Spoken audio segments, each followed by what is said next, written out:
Hi everyone, स्वागत है आपका अपने एप्लीकेशन साथ ही साथ अपने यूट्यूब चैनल क्रेजी पॉलिटेक्निक पे। हम उम्मीद करते हैं आप लोग स्वस्थ होंगे, मस्त होंगे और अच्छे से पढ़ रहे होंगे।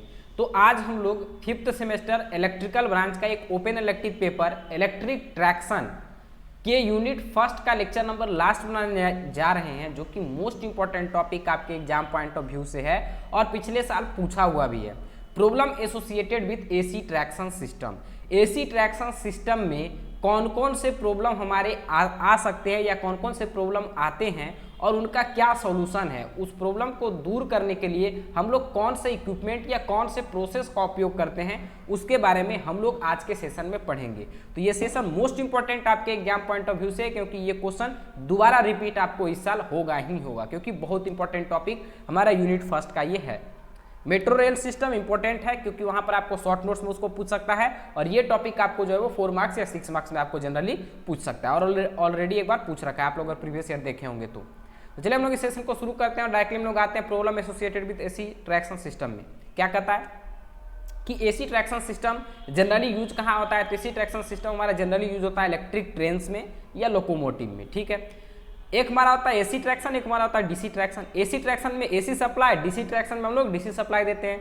तो डीसी ट्रैक्शन कहाँ यूज होता है ये आपके दिमाग में आएगा। तो डीसी ट्रैक्शन सिस्टम हमारा ट्रामबेज में उपयोग होता है, ठीक है। तो यहाँ पर हम लोग बात कर रहे हैं जनरली एसी ट्रैक्शन सिस्टम का, क्योंकि एसी ट्रैक्शन सिस्टम में हमारा जो है वो डीसी ट्रैक्शन सिस्टम के कंपेरिजन में कुछ एडवांटेजेज होते हैं। जैसे कि हमारा इसका एफिशिएंसी अच्छा होता है, हायर एफिशिएंसी होता है, कम मेंटेनेंस हमको लगता है, अच्छा स्पीड कंट्रोल हमारा इसका होता है। इसी वजह से जनरली डीसी ट्रैक्शन सिस्टम के जगह पर या डीसी ट्रैक्शन सिस्टम से ज़्यादा यूज हमारा जो है वो एसी ट्रैक्शन सिस्टम का किया जाता है। तो वही कहता है, यहाँ पर कुछ पॉइंट लिखे हैं उसके थ्रू भी समझते हैं। कहता है AC traction system are used in many electric trains and locomotive. कहता है एसी ट्रैक्शन सिस्टम का उपयोग हम लोग बहुत सारे इलेक्ट्रिक ट्रेन्स और लोकोमोटिव में करते हैं। दे ऑफर सेवरल एडवांटेज, क्योंकि ये बहुत एडवांटेज को रखते हैं, बहुत सारे एडवांटेज इसके पास होते हैं over DC traction system, DC traction system के कंपेरिजन में। जैसे कि सच एज हायर एफिशिएंसी, इसका एफिशिएंसी अच्छा होता है, हाई होता है। लोअर मेंटेनेंस, मेंटेनेंस हमको कम करना पड़ता है और एक बेटर स्पीड कंट्रोल आपको देखने को मिलता है। हाउएवर ये सब तो इसके एडवांटेज हैं, लेकिन ये एडवांटेज के अलावा इसमें कुछ डिसएडवांटेज भी हैं, जिसको कि हम लोग बारी बारी से पढ़ेंगे। वही कहता है however there are also some problem associated with AC traction system. AC traction system के साथ हमारा कुछ प्रॉब्लम होता है, उन सारे प्रॉब्लम को हम लोग डिस्कस करते हैं।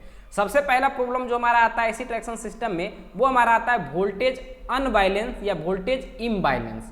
तो हम लोग यहाँ पर बात करते हैं कि वोल्टेज अनबैलेंस है क्या। तो कहता है एसी ट्रैक्शन सिस्टम में ये हमारा एक मेजर प्रॉब्लम है। वही वोल्टेज अनबैलेंस जो है ये हमारा मेजर प्रॉब्लम है। वही कहता है one of the major problem with AC traction system is voltage unbalance, ठीक है। दिस ऑकर ये कैसे होता है, when the voltage on the 3 phase of power supply are not equal. जब 3 फेज के पावर सप्लाई में अगर वोल्टेज हमारा इक्वल नहीं होता है, वैसे भी क्या वोल्टेज अनबैलेंस मतलब क्या, तीनों फेज में वोल्टेज का एक जैसा वोल्टेज, एक रेटिंग का वोल्टेज हमारा नहीं रहेगा, तभी तो वो हमारा वोल्टेज इनबैलेंस होगा या अनबैलेंस होगा। तो वही कहता है कि one of the major problem with AC traction system is voltage unbalance. This occur ये तब होता है when the voltage on the 3 phase of the power supply are not equal. जब 3 फेज पावर सप्लाई का वोल्टेज इक्वल नहीं होता है, तब उस केस में हमारा ये वोल्टेज अनबैलेंस हो जाता है। कहता है voltage unbalance can cause a number of problem. Voltage unbalance के कारण हमारा बहुत सारे प्रॉब्लम आ सकते हैं। जैसे कि हमारा क्या होगा, तो सबसे पहला प्रॉब्लम हमारा आ सकता है कि हमारा ट्रैक्शन मोटर जो है वो ज़्यादा हीट होने लगेगा, क्योंकि वोल्टेज इनबैलेंस होगा। तब उस केस में क्या होगा, हमारा इलेक्ट्रिक ट्रैक्शन मोटर जो होगा वो हीट होगा। अब अगर इलेक्ट्रिक ट्रैक्शन मोटर हमारा हीट हो रहा है, मतलब क्या, पावर तो हम दे रहे हैं, इलेक्ट्रिकल पावर हम दे रहे हैं और वो पावर को कन्वर्ट होना चाहिए था किसमें, मैकेनिकल पावर में, लेकिन उसका कुछ पोर्शन हमारा किस में जा रहा है, तो हीट के फॉर्म में वेस्ट हो रहा है। मतलब क्या हो गया कि जो पूरे के पूरे इलेक्ट्रिकल पावर को मैकेनिकल पावर में कन्वर्ट होना था, उसमें से कुछ पार्ट जो हमारा है वो हीट में कन्वर्ट हो गया। तो इसलिए क्या हो गया, ओवरऑल हमारा एफिशिएंसी घट गया। मतलब अगर हम लोग 100 इनपुट में दे रहे हैं और आउटपुट में हमारा जो है वो 80 मिल रहा है और 20 हमारा वेस्ट चला जा रहा है, तो यहाँ पर क्या हमारा एफिशिएंसी ये बढ़िया है। जबकि इससे पहले क्या था कि अगर हम लोग 100 दे रहे हैं तो हमारा 90 मिल रहा था, 100 इनपुट में दे रहे हैं तो आउटपुट में हमारा 90 मिल रहा था। ये बढ़िया होगा कि 100 आप इनपुट में दे रहे हैं और 80 आपको आउटपुट में मिले, वो बढ़िया होगा। तो आपको जाहिर सी बात है कि 100 अगर आप इनपुट में दे रहे हैं तो आप चाहेंगे कि हमारा 90 आउटपुट में मिले कम से कम। 10% इधर उधर लॉसेस हो जाए। लेकिन इस केस में क्या होता है, जब वोल्टेज अनबैलेंस होता है तो हमारा इलेक्ट्रिक ट्रैक्शन मोटर हीट होना शुरू हो जाता है। मतलब क्या हो गया, इलेक्ट्रिकल पावर का कुछ पोर्शन जो हमारा है वो हीट में कन्वर्ट हो गया, जिसके कारण क्या हो गया कि वो जो हीट पोर्शन में कन्वर्ट हुआ उसको कन्वर्ट होना था मैकेनिकल पावर में, लेकिन वो किस में कन्वर्ट हो गया, हीट में कन्वर्ट हो गया। तो ओवरऑल हमारा क्या हो गया, इफिशियंसी कम गया। तो वही कहता है reduce efficiency of traction system, traction system की इफिशियंसी हमारा जो है वो रिड्यूस हो जाता है। एक बात याद रखिएगा, पावर हमारा जो होता है, जो भी मशीन का पावर होता है, मतलब जो हम लोग पावर उसको देते हैं, पावर कभी भी खत्म नहीं होता, वो क्या होता है, इंटरचेंज होता है, एक फॉर्म से दूसरे फॉर्म में कन्वर्ट होता है। जैसे इलेक्ट्रिकल पावर को हम लोग दे रहे हैं तो वो मैकेनिकल पावर में कन्वर्ट हो रहा है। और यहाँ पर क्या हो रहा है, जब हमारा वोल्टेज अनबैलेंस था तो इलेक्ट्रिकल पावर को हम लोग दे रहे हैं, तो इलेक्ट्रिकल पावर अगर हम लोग 100% दे रहे हैं तो वो मैकेनिकल पावर हमारा 80% में कन्वर्ट हो रहा है और 20% हमारा जो है वो हीट के फॉर्म में कन्वर्ट हो रहा है। इसीलिए हमारा जो 20% लॉसेस जा रहा है, इसकी वजह से हमारा क्या हो गया, ओवरऑल एफिशिएंसी कम जाता है। ठीक है, तो ये हमारा दूसरा डिसएडवांटेज था, दूसरा प्रॉब्लम हमारा था वोल्टेज अनबैलेंस का। तीसरा प्रॉब्लम हमारा ये है कि हमारा जो कम्युनिकेशन सिस्टम होता है या जो सिग्नलिंग सिस्टम होता है, कम्युनिकेशन लाइन होता है, जब हमारा वोल्टेज अनबैलेंस होता है तो वो वहाँ पर क्या होता है कि कम्युनिकेशन लाइन या फिर कहिए हमारा सिग्नलिंग में जाकर ये क्या कहता है, इंटरफ्रेंस क्रिएट कर देता है, मतलब उसमें डिस्टर्बेंस क्रिएट कर देता है। तो वही कहता है interference with signalling and communication system, communication system और सिग्नलिंग सिस्टम के साथ ये इंटरफेरेंस करने लगता है, मतलब उनको डिस्टर्ब करने लगता है। अब ये तो हमारा इसका प्रॉब्लम था। अब ये वोल्टेज अनबैलेंस जो प्रॉब्लम है, इसको हम लोग दूर कैसे करते हैं, तो इसको दूर करने के लिए हम लोग कुछ मेथड्स का उपयोग करते हैं, कुछ टेक्निक का उपयोग करते हैं। वही कहता है कि to mitigate voltage unbalance a number of technique can be use, एक बहुत सारे टेक्निक हम लोग उपयोग करते हैं। जैसे कि हमारा हो गया यूजिंग स्टैटिक फेज कन्वर्टर, हम लोग स्टैटिक फेज कन्वर्टर का उपयोग करते हैं, फेज बैलेंसिंग ट्रांसफार्मर का उपयोग करते हैं और हमारा फेज शिफ्टिंग ट्रांसफार्मर का उपयोग करते हैं। तो इन तीनों टेक्निक का उपयोग करके हम लोग जो है वो वोल्टेज अनबैलेंस्ड कंडीशन जो है उसको हम लोग जो है वो दूर करते हैं। तो पहला प्रॉब्लम तो ये था। दूसरा प्रॉब्लम हमारा आता है हार्मोनिक्स का। हार्मोनिक्स क्या होता है कि किसी भी सिस्टम में हम लोग एक क्या है, फिक्स फ्रीक्वेंसी के वोल्टेज या हमारा एक फिक्स फ्रीक्वेंसी हम लोग उसमें इंसर्ट करते हैं। लेकिन अगर वही जो फ्रीक्वेंसी, अगर मान लीजिए हमारा एसी ट्रैक्शन सिस्टम की बात करें तो 50 हर्ट्ज फ्रीक्वेंसी पर हम लोग जो है वो एसी सप्लाई को दे रहे हैं, ठीक है। लेकिन किसी कारण से वो जो 50 हर्ट्ज पर जा रहा था, 50 हर्ट्ज के फ्रीक्वेंसी पर, वो हमारा 150 हो जाए, 500 हर्ट्ज के रेंज में चलने लगे, तो वहाँ पर क्या होगा, हमारा डिस्टर्बेंस होगा कि नहीं होगा। तो ये डिस्टर्बेंस को हम लोग क्या कहते हैं, तो इसको हम लोग कहते हैं हार्मोनिक्स। वही कहता है another problem with AC traction system, AC traction system के साथ एक और प्रॉब्लम क्या होता है, तो वो हमारा होता है हार्मोनिक्स। कहता है हार्मोनिक्स आर फ्रीक्वेंसी, हार्मोनिक्स हमारा फ्रीक्वेंसी जो होता है that are multiple of fundamental frequency of power supply. Power supply का जो फंडामेंटल फ्रीक्वेंसी है, मतलब फंडामेंटल फ्रीक्वेंसी क्या 50 हर्ट्ज हो गया, तो ये हमारा फ्रीक्वेंसी का मल्टीपल टाइम में अगर फ्रीक्वेंसी जाता है तो उसको हम लोग क्या कहते हैं, हार्मोनिक्स कहते हैं। कहता है harmonics can cause number of problem, harmonics के कारण बहुत सारे प्रॉब्लम आ सकते हैं। जैसे कि हमारा कोई अगर सेंसिटिव इक्विपमेंट है तो उसमें जाकर ये इंटरफेरेंस क्रिएट कर सकता है। मान लीजिए कोई इक्विपमेंट है हमारा एसी ट्रैक्शन सिस्टम में ही, जिसको कि मात्र 50 हर्ट्ज का फ्रीक्वेंसी चाहिए और वहाँ पर अचानक उसको 200 हर्ट्ज 300 हर्ट्ज का फ्रीक्वेंसी मिलने लगेगा, तो वो क्या होगा, क्योंकि वो बहुत ही सेंसिटिव डिवाइस होगा तो वहाँ पर वो डैमेज हो सकता है। तो वही कहता है कि ये हमारा इंटरफेरेंस विद सेंसिटिव इक्विपमेंट, जो सेंसिटिव इक्विपमेंट होते हैं उसके साथ ये इंटरफेरेंस करता है, मतलब उसको डिस्टर्ब करता है।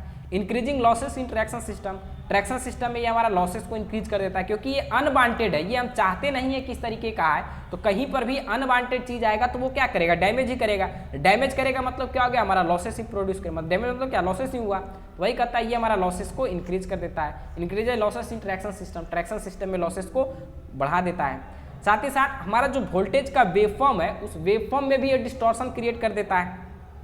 मतलब क्या, एक फिक्स फ्रीक्वेंसी में अगर हमारा 50 हर्ट्ज का फ्रीक्वेंसी पर हमारा सप्लाई जा रहा है तो वहाँ पर वोल्टेज का हमारा क्या होता है, एक साइनोसॉइडल वेवफॉर्म बनता है। लेकिन वहीं पर अगर हमारा फ्रीक्वेंसी उसमें चेंज हो जाएगा तो उसका क्या होगा, हमारा वेवफॉर्म भी हमारा क्या होगा, डिस्टर्ब होगा। तो वही कहता है डिस्टॉर्शन टू वोल्टेज वेवफॉर्म। अब इसको दूर हम लोग कैसे करते हैं, तो इसको दूर करने के लिए वही कहता है टू मैटिगेट हार्मोनिक्स, हार्मोनिक्स को मैटिगेट करने के लिए, खत्म करने के लिए हम लोग बहुत सारे टेक्निक का उपयोग करते हैं। जैसे कि हमारा हो गया harmonics, using harmonics filter, harmonics filter का उपयोग करके हम लोग उपयोग इसका मतलब हार्मोनिक्स को कम कर सकते हैं, क्योंकि जैसे ही अगर एक्स्ट्रा हमारा फ्रीक्वेंसी आएगा तो उसको वो फिल्टर कर लेगा। और active power factor correction method का उपयोग करके भी हम लोग जो है वो हार्मोनिक्स को कम कर सकते हैं। तो ये हमारा दो प्रॉब्लम हमारा था इसी ट्रैक्शन सिस्टम में। तीसरा प्रॉब्लम हमारा क्या आता है, आर्किंग का आता है। तो आर्किंग ये टॉपिक हो सकता है आपको थोड़ा भी समझ में नहीं आए, लेकिन हम कोशिश करेंगे कि आपको क्लियरली समझा दें। अगर आप लोग याद कर पाएँ हमारा स्विच करंट प्रोटेक्शन, अभी आपको चल रहा होगा, आप ही के सेमेस्टर में शायद पढ़ना है स्विच गेयर एंड प्रोटेक्शन, तो वहाँ पर आप लोग जो है वो सर्किट ब्रेकर के बारे में पढ़ेंगे। उसका फिनोमेना यहाँ पर आपको बहुत काम देगा आर्किंग में। वहाँ पर हम आर्किंग को बहुत ही बेहतरीन ढंग से बताए हुए हैं कि आर्किंग क्या होता है। तो देखिए आर्किंग क्या होता है, आप लोग देखें कभी भी अगर कहीं पर अगर घर में अगर छोटा मोटा अगर इलेक्ट्रिसिटी का काम आप लोग किए होंगे तो ये चीज़ देखे होंगे, नहीं तो कहीं पर अगर टोका फंसाने गए होंगे तब देखे होंगे। क्या होता है कि जैसे हम जो टोका रहता है हमारा और उसको जब हम दूसरे वायर से जाकर उसको जब लगाते हैं तो वहाँ पर क्या होता है, चिड़चिड़ाहट का एक आवाज़ आता है और हमारा वहाँ पर एक चिंगारी थोड़ा थोड़ा निकलता है, आग निकलता है। उस आग को हम लोग क्या कहते हैं, आर्किंग कहते हैं। क्या कहते हैं उसको हम लोग कहते हैं आर्किंग। ठीक है, तो क्या कहता है कि arcing is a problem that occur in both AC and DC traction system. Arcing हमारा एक प्रॉब्लम है जो कि एसी और डीसी ट्रैक्शन दोनों में हमारा देखने को मिलता है। कहता ये कब होता है, कहता it occur when there is a break in electrical continuity between pantograph and catenary. Catenary और पेंटोग्राफ के बीच में जब ब्रेक हमारा क्रिएट होता है तब उसके कारण हमारा जो है वो वहाँ पर आर्किंग देखने को मिलता है। अब यहाँ पर आपको जो है वो एक नया चीज़ देखने को मिल रहा होगा। पहला चीज़ हमारा क्या है, तो पहला हमारा कैटेनरी है और दूसरा हमारा पेंटोग्राफ है। आपको भी पल्ले नहीं पड़ रहा होगा कि ये दोनों टर्म है क्या, तो यहाँ पर आपको नहीं दिख रहा है। ठीक है, दिखेगा, देखिए ये हमारा क्या है, तो ये हमारा होता है कैटेनरी। क्या होता है, जिसमें हमारा पावर सप्लाई होता है उसको हम लोग कहते हैं कैटेनरी। ये यहाँ पर ये क्या है, वायर आपको दिख रहा है, तो ये हमारा होता है कैटेनरी। और ट्रेन पर से एक इस तरीके का एक आपको अरेंजमेंट दिखता होगा, इस तरीके का लगा हुआ। अगर आप लोग ट्रेन देखे होंगे, देखे पे किए होंगे, गए होंगे तो इस तरीके का एक अरेंजमेंट होता है जिसमें एक धनुष की तरह हमारा ये लगा हुआ होता है। इसको हम लोग कहते हैं क्या, कलेक्टर। क्या कहते हैं, कलेक्टर। तो कलेक्टर और हमारा कैटेनरी जब ये दोनों के बीच में अगर गैपिंग क्रिएट हो जाता है तो वहां पर हमारा आर्किंग प्रोड्यूस होता है। या अगर कभी भी आप लोग को मौका मिला होगा देखने को, अगर बाई दी वे कभी देखे पाए होंगे कि जब हमारा ट्रेन का ये जो पेंटोग्राफ होता है जब इसमें जाकर चिपकता है तब भी हमारा आर्किंग प्रोड्यूस होता है, और जब यहाँ पर से हटता है, डाउन होता है, तब भी हमारा आर्किंग प्रोड्यूस होता है। दोनों केस में हमारा आर्किंग प्रोड्यूस होता है। तो वहाँ पर जो चिंगारी होता है उसी को हम लोग क्या कहते हैं, आर्किंग कहते हैं। और आर्किंग कैसे होता है, क्या इसका पूरा मैकेनिज्म है, ये आपको जो है वो स्विच गियर एंड प्रोटेक्शन में जब हम आर्किंग पढ़ाए होंगे तो वहाँ पर आपको बताएंगे। ठीक है, तो बात करते हैं। कहता है it occur when there is break, जब हमारा एक ब्रेक क्रिएट होता है in the electrical continuity between pantograph and catenary. Pantograph और कैटेनरी के बीच में ये जो हमारा पेंटोग्राफ होता है, इस तरीके का हमारा पेंटोग्राफ होता है, तो पेंटोग्राफ और कैटेनरी के बीच में जब ब्रेक क्रिएट होता है तो उसके कारण हमारा आर्किंग प्रोड्यूस होता है इसमें। ठीक है, और बिटवीन दी ब्रशेस, अगर ब्रशेस के बीच में हमारा भी, अगर ब्रशेस के बीच में भी हमारा ब्रेकिंग होता है तो वहाँ पर भी आपको जो है वो स्पार्किंग देखने को मिल सकता है। थर्ड रेल, फोर्थ रेल, ये सब हमारा देखिए क्या है, थर्ड रेल, फोर्थ रेल।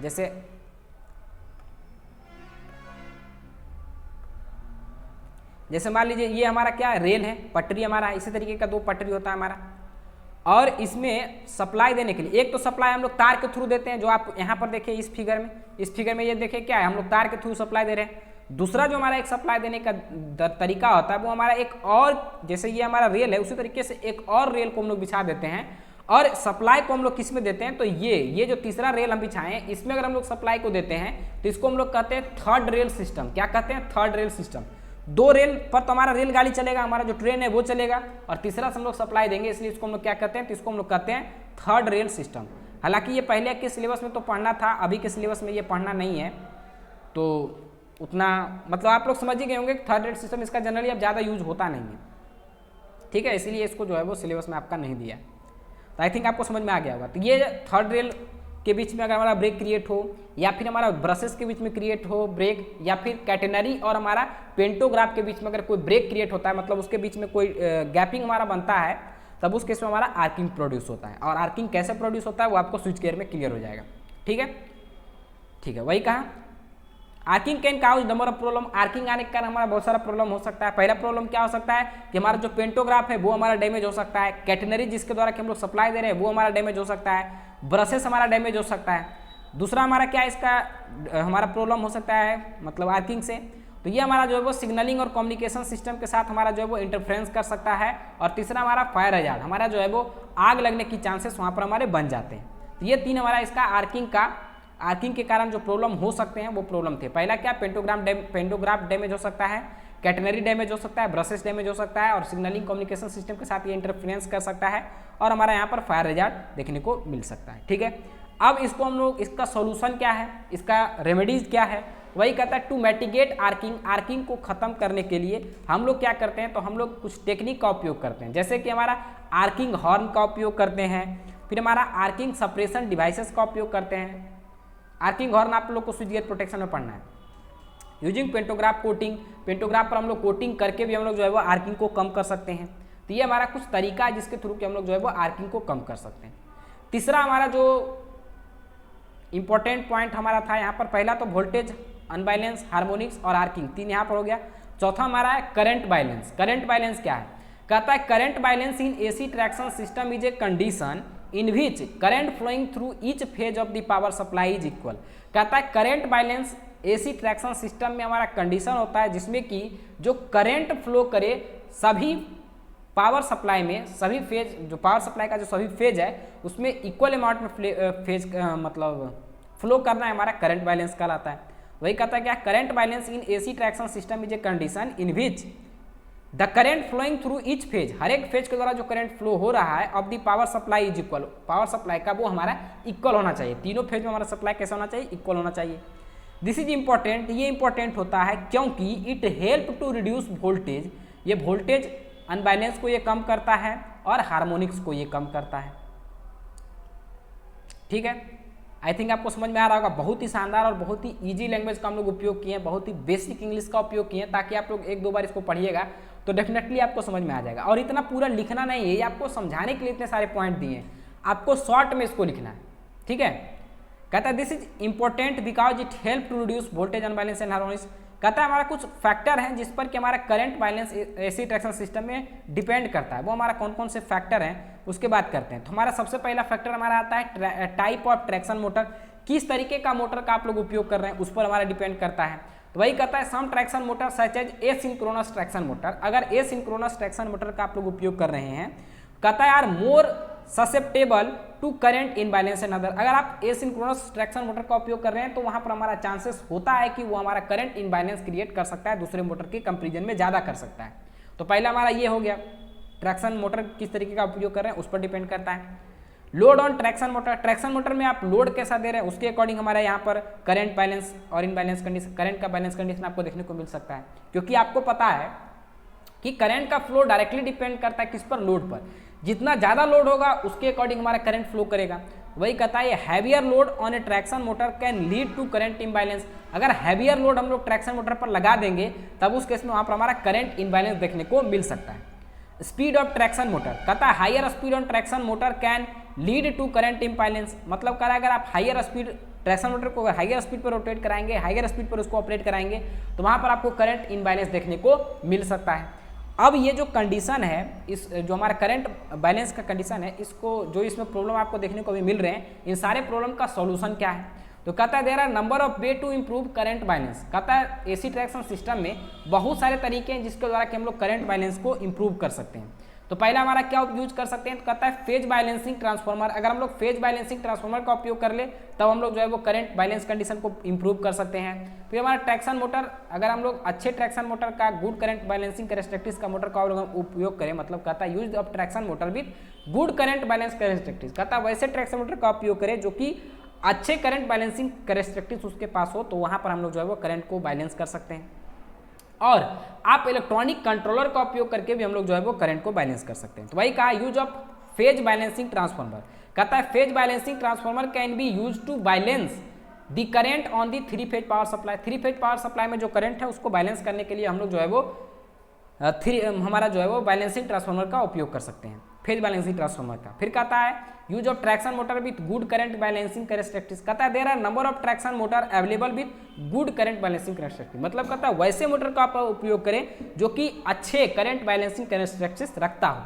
फिर कहता है यूज ऑफ इलेक्ट्रॉनिक कंट्रोलर्स, कहता है electronic controller can be use to adjust the speed and torque of traction motor to improve current balance, कहता है कि इलेक्ट्रॉनिक कंट्रोलर का आप उपयोग करें जो कि एडजस्ट कर सके स्पीड और टॉर्क, ट्रैक्शन मोटर का जो स्पीड और टॉर्क है उसको एडजस्ट कर सके। जब ये एडजस्ट कर लेगा तो जाहिर सी बात है हमारा करंट बैलेंस जो होगा ऑलरेडी इंप्रूव हो जाएगा, खुद ब खुद इंप्रूव हो जाएगा। नेक्स्ट और सबसे लास्ट फैक्टर जो हमारा है, जो हमारा डिसएडवांटेज है एसी ट्रैक्शन सिस्टम में, वो हमारा क्या है, इंडक्शन इफेक्ट। इंडक्शन इफेक्ट जो हमारा होता है एसी ट्रैक्शन सिस्टम में, ये हमारा इस टॉपिक का सबसे लास्ट पॉइंट है। ये हमारा एक इसका जो है वो दिक्कत है एसी ट्रैक्शन सिस्टम का। कहता है induction effect in AC traction system can be cause a number of problem. कहता है एसी ट्रैक्शन सिस्टम में इंडक्शन इफेक्ट जो है वो बहुत सारे प्रॉब्लम को दिखा सकता है या ला सकता है। पहला हमारा क्या प्रॉब्लम आता है, नॉइज। कहता है induction effect can cause traction motor to produce noise. Induction effect के कारण हमारा ट्रैक्शन मोटर में जो है वो नॉइज प्रोडक्शन हो सकता है। नॉइज अगर आएगा तो जाहिर सी बात उसमें धीरे धीरे वाइब्रेशन भी आएगा। कहता है induction effect can cause traction motor to vibrate. Induction effect के कारण हमारा ट्रैक्शन मोटर जो है वाइब्रेट करना शुरू कर देता है। और ये दोनों प्रॉब्लम आएगा तो साथ ही साथ हमारा हीटिंग आएगा। कहता है induction effect can cause the traction motor to heat up. Induction effect हमारा जो है वो ट्रैक्शन मोटर को हीट अप कर सकता है। और सबसे लास्ट में दूसरे इक्विपमेंट के साथ हमारा इंडक्शन इफेक्ट अगर हमारा आता है ऐसी ट्रैक्शन सिस्टम में तो ये क्या करता है कि दूसरे इक्विपमेंट के साथ इंटरफ्रेंस कर देता है, मतलब उसको डिस्टर्ब करता है। तो कहता है induction effect can interference with other equipment connected with same power supply. अगर सेम पावर सप्लाई से जो दूसरे इक्विपमेंट है उसमें वो इंटरफ्रेंस क्रिएट कर सकता है, उसमें जो है वो डिस्टर्बेंस क्रिएट कर सकता है। ये तो हमारा इसका प्रॉब्लम था इंडक्शन इफेक्ट का एसी ट्रैक्शन सिस्टम में। अब इसका रेमेडीज क्या है, कैसे इसको हम लोग जो है वो कम कर सकते हैं, क्या इसका सोल्यूशन है। तो इसका सोल्यूशन है कि आप जो है वो सील्डेड ट्रैक्शन मोटर का उपयोग करें। सील्डेड ट्रैक्शन मोटर का उपयोग करेंगे तो यहाँ पर आपका नॉइज और वाइब्रेशन जो है वो कम जाएगा। वही कहता है sealed traction motor can help to reduce noise. Noise को कम करने में और वाइब्रेशन को कम करने में सील्डिंग ट्रैक्शन मोटर का उपयोग किया जाता है। ठीक है। Usages of filters. कहता है फिल्टर का आप उपयोग करें। कहता है filter can be use to reduce interference with other equipment. अगर आप लोग फिल्टर का उपयोग करेंगे तो वो जो दूसरे इक्विपमेंट के साथ इंटरफ्रेंस कर रहा था, जो डिस्टर्बेंस क्रिएट कर रहा था, उसको आप रोक सकते हैं। फिर कहता है कि आप इलेक्ट्रॉनिक कंट्रोलर का उपयोग करें। कहता है electronic controller can be use to adjust the speed and torque of the traction motor to reduce induction effect. यहाँ पर कहता है इलेक्ट्रॉनिक कंट्रोलर का उपयोग करके आप लोग जो है वो स्पीड और टॉर्क को एडजस्ट कर सकते हैं और जिसकी वजह से हमारा जो इंडक्शन इफेक्ट है उसको आप जो है वो ट्रैक्शन मोटर में कम कर सकते हैं। तो ये हमारा इसका रेमेडीज था, ये इसका हमारा सोल्यूशन था। तो आई थिंक आपको यहाँ तक में कहीं पर कोई दिक्कत हुआ नहीं होगा और ये सारे टॉपिक बहुत ही शानदार तरीके से जो ये टॉपिक में जो पॉइंट बताए हैं आपको क्लियर हो गया होगा। एक दो बार इसके जो हम पीडीएफ आपको प्रोवाइड करेंगे इससे आप लोग एक दो बार पढ़ लीजिएगा, उसके बाद खुद ब खुद आपका जो है वो इस टॉपिक के प्रति पूरा क्लियरेंस आ जाएगा और आप लोग इसको आसानी से लिख सकते हैं। कोई भी ऐसा वर्ड नहीं होगा जो कि आप लोग जानते नहीं होंगे। बहुत ही बेसिक और बहुत ही ईजी वर्ड्स का हम लोग उपयोग किए हैं, बहुत ही ईजी लैंग्वेज में आपको जो है वो कंटेंट को हम प्रोवाइड किए। तो अच्छे से पढ़िए, मन लगाकर पढ़िए और कहीं पर भी अगर आपको दिक्कत हो, किसी टॉपिक में कोई भी क्वेरी हो, कोई भी दिक्कत हो तो आप कमेंट कर सकते हैं और नहीं तो आप डायरेक्टली हमसे संपर्क करके अपने डाउट को क्लियर कर सकते हैं। मिलते हैं हम लोग नेक्स्ट लेक्चर में एक नए कंटेंट के साथ, एक नए जोश के साथ। तब तक के लिए जय हिंद।